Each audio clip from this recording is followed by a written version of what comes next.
Hello and नमस्ते तपाईलाई ओलिज स्टोरको युट्युब च्यानलमा स्वागत छ। म लोकेश आज फेरि तपाईहरुको अगाडि नयाँ प्रोडक्ट लिएर आउने क्रममा फेरि मैले यो देखिराख्नुको पुरानो मोडल Insta360 को 1X को नयाँ भर्सन X2 लिएर आएको छु। अब यो X2 को बट्टाभित्र यो क्यामेरा कसरी आउँछ, यो 360 क्यामेराले के गर्न सकिन्छ र यसको प्रयोजन के हो भन्ने कुरो म तपाईलाई के जानकारी दिन म आइरहेको छु। अब यो सरस्वती बट्टा हेर्दाखेरि तपाईले अहिलेको यो क्यामेरा जुन नयाँ क्यामेरा छ र पहिलाको क्यामेरा जुन हेर्नुहुन्छ मोरलेस उस्तै सेपमा छ भए पनि यसमा केही भिन्नताहरू चाहिँ हामीले देख्न सक्छौं। र यो Insta360 1X2 मा के छ त, यो देखिराख्नु भएको पुरानो X मा चाहिँ जुन क्यामेरा थियो त्यो क्यामेरा भन्दा अझै बढी इन्हान्स गरिएको छ। यसले चाहिँ 5.7K को भिडियो यसले रेकर्ड गर्न सक्छ भने यसमा नयाँ फिचर अर्को छ, यो चाहिँ वाटरप्रुफ पनि छ। यो क्यामेरा वाटरप्रुफ थिएन भने अब यो चाहिँ हामी पानी झमझम परेको बेलामा या स्विमिङ पुल भित्र पनि डुबाएर यसबाट हामीले भिडियो खिच्न सक्छौं। म चाहिँ बेसिक तपाईलाई नयाँ प्रोडक्टको नयाँ इन्हान्समा त्यो देख्नुभयो भने अर्को नयाँ इन्हान्स चाहिँ के छ भने यसमा चाहिँ सानो गोलोमा LCD प्यानल पनि छ जसमा चाहिँ हामीले चाहिँ डिस्प्ले पनि हेर्न सक्छौं, हाम्रो भिडियो के खिचिरहेको छ भन्ने कुरो पनि त्यहाँबाट देखिन सक्छ। अब यो प्रोडक्टलाई अब म अनबक्सिङ गर्दै छु र सरस्वती बट्टामा हेर्दाखेरि बट्टाभित्र के छन् भन्ने कुरो त यहाँ लेखिदिरहेको छ भने प्रोडक्टको सिरियल नम्बरहरू र यो हामीले कसरी यसलाई युज गर्छौं, कहाँ युज गर्यो भने साधारण फोटो चाहिँ यहाँ देखाइदिएको छ भने प्रोडक्ट सम्बन्धी यसले के गर्न सक्छ भनेको चाहिँ सरसँग यहाँनेरि पनि छ। अब यसपछि अब हामी बट्टालाई सरस्वती खोल्न गयौं।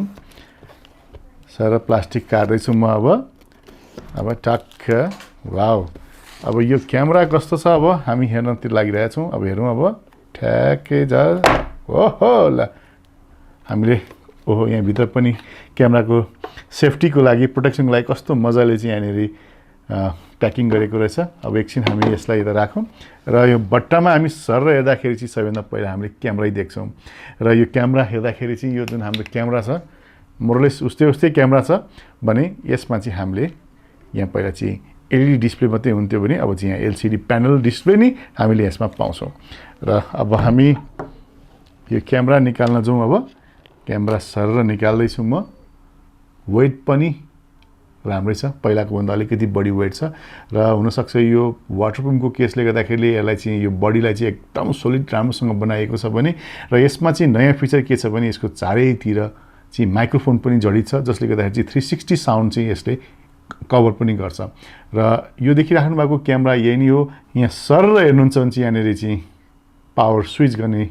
बटन यहाँ राखिएको छ, त्यस्तै यहाँनेरि चाहिँ माइक्रोफोन यहाँनेरि छ, यहाँ पनि माइक्रोफोनको छ भने यहाँनेरि हेर्नुहुन्छ भने चाहिँ हामीले यहाँ कभर गरेको छ। यसलाई खोल्यो भने के हुन्छ हामी हेरौँ यहाँनेरि ओहो यहाँनेरि चाहिँ हामीले चाहिँ पावर यसलाई चाहिँ चार्ज गर्नको लागि चाहिँ यहाँनेरि पोइन्ट यहाँ देखेको छ भने अब यसलाई हामी खोल्यौँ यहाँनेरि के छ। अब ब्याट्री त बाफ रे ठुलो रहेछ त। यहाँ त यसमा ब्याट्री चाहिँ यही भित्र राखेर दिएको छ भने यहाँनेरि चाहिँ हामी हेर्नुहुन्छ भने यहाँ चाहिँ हामीले SD कार्ड यहाँनेरि राख्न सक्छौं यहाँनेरि चाहिँ। र यो प्रोडक्टमा चाहिँ SD कार्ड चाहिँ यसमा आउँदैन र अब यसलाई चाहिँ हामीले सेल्फी स्टिक र इन्भिजिबल स्टिक यस्तोहरुमा चाहिँ स्क्रु गरेर चाहिँ यसलाई हामीले माउन्ट गर्न सक्छौं भने त्यसको लागि चाहिँ स्क्रु पोइन्ट गर्ने पोइन्ट चाहिँ यहाँनेरि दिएको छ। र क्यामेरालाई चाहिँ अहिले राम्रोसँग प्लास्टिकले प्रोटेक्सन यहाँ गरेर दिइरहेको छ भने अब यो बट्टाभित्र अरु चीज के आउँछ अब हेरौँ। यो भित्र के छ सेतो डब्बाभित्र यहाँनेरि हेर्ने हो भने पावर केबल जसलाई चाहिँ हामी यो Insta360 लाई चार्ज गर्नलाई चाहिँ USB बाट टाइप C केबल यहाँ दिएको छ। त्यस्तै यहाँनेरि चाहिँ हाम्रो प्रोडक्टको सेफ्टीको लागि प्रोटेक्सनको लागि चाहिँ हामीले सानो ब्याक Insta360 को सानो स्लिप पनि पाउँछौं। र बट्टाभित्र हेर्दा चाहिँ हामीले एकदम मजाको इम्पोर्टेन्ट कुरा देखेको छौं। यो चाहिँ यो क्यामेरा किनभने दुईतिरै लेन्स भएको कारणले गर्दा चाहिँ यो जता पनि लग्यो भने जता पनि ठोक्यो भने स्क्रैच पनि लाग्न सक्छ यो लेन्सको कभरमा भने त्यसको लागि चाहिँ जहिले पनि यो चीज चाहिँ हामीलाई अति नै जरुरी हुन्छ जसलाई चाहिँ हामीले प्रोटेक्सन पनि भन्छौं क्यामेराको लागि। त्यसको लागि चाहिँ यो जरुरी हुन्छ र यो जरुरी किन हुन्छ भने हामीले किनभने यसलाई जहाँ पाए त्यही यसरी राख्न मिल्दैन। क्यामेरालाई अन गरेको बेलामा त हामीले खोल्नै नै पर्यो र त्यो बेलामा त्योदेखि बाहेक अरु बेलामा चाहिँ यसलाई हामीले यसरी यो यसको चाहिँ स्लिप भित्र चाहिँ राख्नु अति नै जरुरी हुन्छ र यसबाट गर्दाखेरि चाहिँ हाम्रो जुन स्क्रैच लाग्ने प्रोटेक्सन हुने त्यो कम हुन्छ। र यदि हामीले अनमै राख्नु पर्छ भने पनि यसलाई चाहिँ यो माथि यसरी राख्यो भने पनि हामीले यसलाई जोगाउन सक्छौं। अब यसपछि आउँ। अब हामी यसलाई चाहिँ यो ब्याट्री जुन अघि मैले निकालेको थिएँ यसलाई मैले भित्र राखेँ फेरि र यसलाई मैले क्लिक गर्छु। एकचोटी अन गर्न म ट्राई गर्छु यसलाई के हुँदो रहेछ हेरौँ। अब टिनिनी यो जुन आवाज जुन छ अन गर्ने त्यो आवाज भइहाल्यो र यहाँ हेर्दाखेरि चाहिँ क्यामेरा पनि देखियो हो यो चाहिँ स्क्रिनमा पनि घुमाउन मिल्दो रहेछ ल भनेपछि 360 को लागि जुन हामीले मोबाइल युज गर्नुपर्ने हुन्थ्यो भिडियो खिच्दाखेरि चाहिँ र के आइरहेछ कतातिर कस्तो भिडियो आइरहेछ भन्ने कुरा चाहिँ हामीलाई थाहा हुँदैन थियो भने अब चाहिँ यसबाट चाहिँ हामीले चाहिँ यहाँ हेरेर पनि गर्न सक्छौँ यहाँ देखिराख्नु भएको छ यहाँनेरि सर घुमाएर र यो 360 क्यामेराको सबैभन्दा रमाइलो पक्ष चाहिँ के भने हामीले कुनै पनि एंगललाई खासै फोकस गर्नु पर्दैन किन कुनै टार्गेट बनाउनु पर्दैन र सिम्पली यसरी हामीले टेबल या काहीँ या इन्टरभ्यू लिनु पर्यो भने र हामीले यही चीजलाई चाहिँ एकछिन अब यसलाई चाहिँ म यो स्ट्यान्डमा माउन्ट गर्छु पुरानो 1x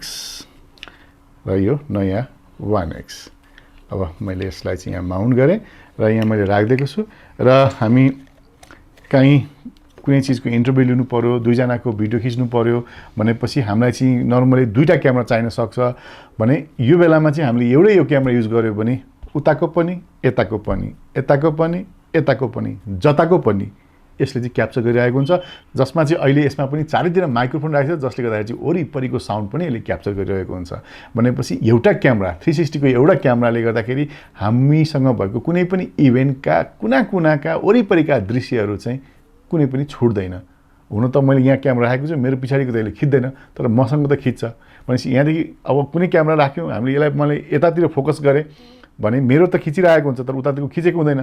अरू क्यामेरामा भने यो क्यामेरामा चाहिँ त्यो अप्सन पनि छ यता पनि खिच्छ माथि पनि खिच्छ तल पनि खिच्छ र यसमा चाहिँ यो इन्भिजिबल स्टिक हुन्छ जुन र हामीले चाहिँ जति लामो बनाएर पनि यसलाई चाहिँ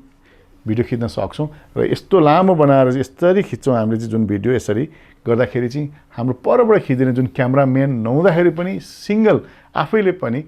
यो क्यामेराको माध्यमबाट चाहिँ हामीले खिच्न सक्छौं र हामी वकिङ गरिरहेका छौं हाम्रो पछाडीबाट भिडियो खिच्दिने कोही मान्छे छैन भने पनि यसलाई चाहिँ हामीले यही पोजिसनमा यसरी राख्यौं भने पनि यो स्टिक देखिँदैन र यो क्यामेराले हामीलाई खिचिरहेको हुन्छ त्यसले गर्दाखेरि हामी वकिङ गरेको बेलामा पनि हाम्रो सेल्फ भिडियो बनाउनु पर्यो भने कोही क्यामेराम्यानको सहायता बिना पनि हामीले यो क्यामेराबाट चाहिँ राम्रोसँग भिडियो निकाल्न सक्छौं अब तपाई नदीको किनारामा हुनुहुन्छ नदीबाट तपाईलाई कसैले फोटो त खिच्दिदैन किनभने पानीमा त हिँड्न सकिदैन त्यो बेलामा चाहिँ यो यसलाई चाहिँ अब मानुस म नदीको ढिलमा छु भनेपछि यो एंगलबाट मैले राखे भने उताबाट भिडियो खिचिदिरा जस्तो हुन्छ मानुस तपाई 10 तलाको बिल्डिङमा हुनुहुन्छ र तपाई झ्यालबाट बाहिर हेरिराख्नु भएको छ झ्यालको बाहिरबाट उताबाट कसैले कि भिडियो खिच्दिनु पर्यो भने कि ड्रोनै चाहिन्छ होइन भने यो 360 क्यामेरा तपाईले यसरी राख्नुभयो भने र झ्याल बाहिर हेरेर मजाले कुरा गर्नुभयो भने तपाईले खिच्ने video first class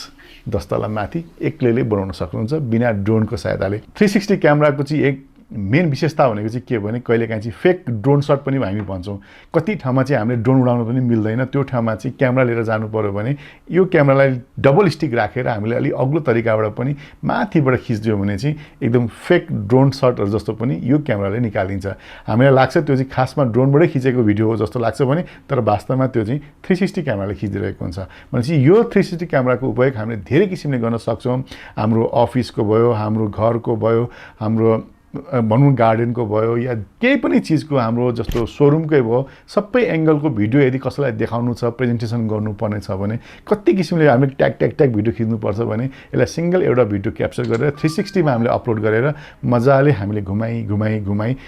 360 एंगलको video photo हामीले चाहिँ सजिलैसँग हेर्न सक्छौं अब यो Insta360 1x2 को स्पेकको बारेमा कुरा गरौँ सरसर्ती बुझ्ने हो भने यसले चाहिँ 5.7 के भिडियो खिच्छ भने यसमा चाहिँ फ्लोलेस स्टेबलाइजेसन छ जसले गर्दाखेरि यो 360 क्यामेराले खिचेको भिडियो यस्तो उस्तो हल्लिने जर्काउने भन्ने कुरो चान्स धेरै भन्दा धेरै कम हुन्छ किनभने यसमा त्यो स्टेबलाइजेसन सिस्टम अन गर्नुपर्ने हुन्छ त्यस्तै यसमा ब्याट्रीको कुरा गर्नु पर्दा पहिलाको भन्दा यसमा चाहिँ धेरै ठूलो ब्याट्री छ जसले गर्दा करिब 80 मिनेटको भिडियो चाहिँ हामी यसबाट एकचोटी फुल चार्जमा हामी क्याप्चर गर्न सक्छौं भनेपछि यो त अहिलेको गजबकै कुरा भने यसमा भोइस कमान्ड त छँदै नै छ जसबाट हामी भोइस कमान्ड गरेर पनि यसलाई भिडियो रेकर्ड या फोटो खिच्ने जे पनि गर्न सक्छौं र अर्को नयाँ फिचर यसमा मैले भने जस्तै यसमा चाहिँ वाटरप्रुफ छ जसमा चाहिँ 30 फिट गहिराईसम्म पनि पानीको प्रेसरमा चाहिँ हामीले यसलाई वाटरप्रुफ को लेभल चाहिँ यसमा छ, जसले गर्दा चाहिँ हामीले इन वाटर पानीमा सुट गर्नुपर्ने कुराहरू पनि यो Insta360 बाट सुट गर्न सक्छौँ। त्यस्तै यसमा चाहिँ इनभिजिबल स्टिकको अप्सन त पहिला जस्तै छँदैछ भने, जसले गर्दाखेरि हामीले कुना काप्चा या अग्लो ठाउँबाट या माथि दुईटा स्टिक जोडेर लिनुपर्ने भिडियोलाई पनि करिब ड्रोन शट जस्तै पनि लिने मजा यसबाट लिन सकिहाल्छौँ। भनेपछि अर्को यसमा नयाँ फिचर भनेको हामीलाई चाहिँ करिब 1.25 इन्चीको चाहिँ टचसेबल स्क्रिन छ, जसमा चाहिँ हामी घुमाइ मजासँगले चाहिँ स्क्रिनबाट हामीले सबै सेटिङदेखि लिएर भिडियो के खिचिरहेको सबै हेर्न सक्छौँ। भनेपछि यो किसिमको अब क्यामेरा Insta360 One X कहाँ आएको छ, Oliz स्टोरमा आएको छ, जसलाई तपाईँले यो भिडियोको तल राखेको डिस्क्रिप्सनमा लिङ्कमा क्लिक गरेर अनलाइन अर्डर पनि गर्न सक्नुहुन्छ भने हाम्रो स्टोर आएर भिजिट गरेर पनि लिन सक्नुहुन्छ। Insta360 याद गर्नु होला, यो भित्र चाहिँ मेमोरी कार्ड आएको हुँदैन, जसमा चाहिँ हामीले सानो साइजको माइक्रो एसडी कार्ड चाहिँ हामीले यसमा राख्नुपर्ने हुन्छ, जसको लागि चाहिँ यहाँ हामीले यसरी राख्न सक्छौँ। यसलाई टेक्राक्क पारेर यसरी राख्नुपर्ने हुन्छ। यति गरेपछि हामीले यसमा चाहिँ 64, 128 या 256 GB जतिको पनि हामीले मेमोरी यसमा राखेर हामीलाई चाहिने राम्रा भिडियोहरू, ट्राभलिङका भिडियोहरू, घरका भिडियोहरू, अफिसका भिडियोहरू या कुनै पनि भिडियोहरू हामीले यसमा चाहिँ सुट गर्न सक्छौँ। यसरी हामीले मेमोरी कार्ड राखेर यसलाई क्लोज गरेर हामीले चाहिँ अब यहाँ रेकर्ड गर्न सक्छौँ। यो क्यामेरालाई खाली हामीले भिडियो सुटमा मात्रै नभएर हामीले वेब क्याममा पनि युज गर्न सक्छौँ, जुन पनि 360 एङ्गलबाट हेर्ने पनि वेब क्यामिङको हामीले चाहिँ यसमा युज गर्न सक्छौँ, जसले गर्दाखेरि जुमिङ मिटिङ, कन्फरेन्स मिटिङहरूमा चाहिँ हामीले बिचमा यसलाई राखिदियौँ भने चाहिँ वरिपरिको जता पनि हामीले हेर्नुपर्ने हो सबै घुमाइ हेरेर चाहिँ मिटिङमा हामीले यसलाई युज गर्न सक्छौँ। यो क्यामेरालाई खाली यो क्यामेराको स्क्रिनमा मात्रै नभएर यसलाई चाहिँ हामीले एप्सको माध्यमबाट पनि कन्ट्रोल गर्न सक्छौँ भने, जसको लागि चाहिँ हामीले चाहिँ Insta360 भन्ने तपाईँको गो टु 1, X2, R सबैलाई हुने एउटै एप छ, जसलाई चाहिँ हामीले ओपन गरौँ। अब यहाँ गरेपछि अब हामीले चाहिँ यो यसबाट चाहिँ हामीले यसलाई कनेक्ट गर्नुपर्ने हुन्छ। अब एकछिन हामी यसलाई चाहिँ कनेक्ट गर्न गइरहेका छौँ क्यामेरामा। अब हाम्रो अगाडि यो क्यामेरा नभएर कनेक्ट अदर क्यामेरामा जाउँ। त्यसपछि अब हाम्रो अगाडि धेरैवटा न्यू डिटेक्ट भएको छ, यहाँ 1, 2 डिटेक्ट भएको छ। यसलाई म कनेक्सन गर्दैछु। अब यो first connect must be confirm on the camera screen. मलाई क्यामेराको स्क्रिनमा कन्फर्म गर भन्यो, मैले गरिदिएँ। र जहिले पनि हामीले नयाँ क्यामेरा किनेपछि यसलाई एक्टिभेसन गर्नुपर्ने हुन्छ। एक्टिभेसन नगरिकन चाहिँ यो चल्दैन, जसले गर्दाखेरि चाहिँ वारेन्टीका इस्युहरू पनि एक्टिभेसनको डेट अनुसारले नै तपाईँलाई हुने भएको चाहिँ एक्टिभेसन गर्नुपर्ने हुन्छ। यस्तो मजाको क्यामेरा तपाईँलाई देखेपछि पक्कै पनि किनौँ लाग्यो, या दाम यसको कति हो भने जान्ने पक्क पनि मनमा इच्छा त भइरहेको होला। भने यसको प्राइसको कुरा गर्नु पर्दाखेरि यसको प्राइस चाहिँ 59,000 रुपियाँ नेपाली पैसा पर्छ, त्यो पनि इन्क्लुडिङ भ्याट। र यसमा चाहिँ तपाईँले 1 वर्षको वारेन्टी पनि तपाईँले पाउनुहुन्छ। भनेपछि यो किसिमको क्यामेरा अब तपाईँले हाम्रो स्टोरमा आएर लिन सक्नुहुन्छ। र यो थियो आज Insta360 One X2 सम्बन्धी केही जानकारी। हजुरहरूलाई कस्तो लाग्यो? यस्तै नयाँ भिडियो त लिएर आउने छु। तबसम्म बिदा लिन चाहन्छु। जानुभन्दा अगाडि यदि तपाईँले च्यानल सब्स्क्राइब गर्नुभएको छ भने सब्स्क्राइब गर्न चाहिँ नभुल्नु होला। यति भन्दै बाई बाई, नमस्ते। फेरि अर्को भिडियोमा भेट्ने छु।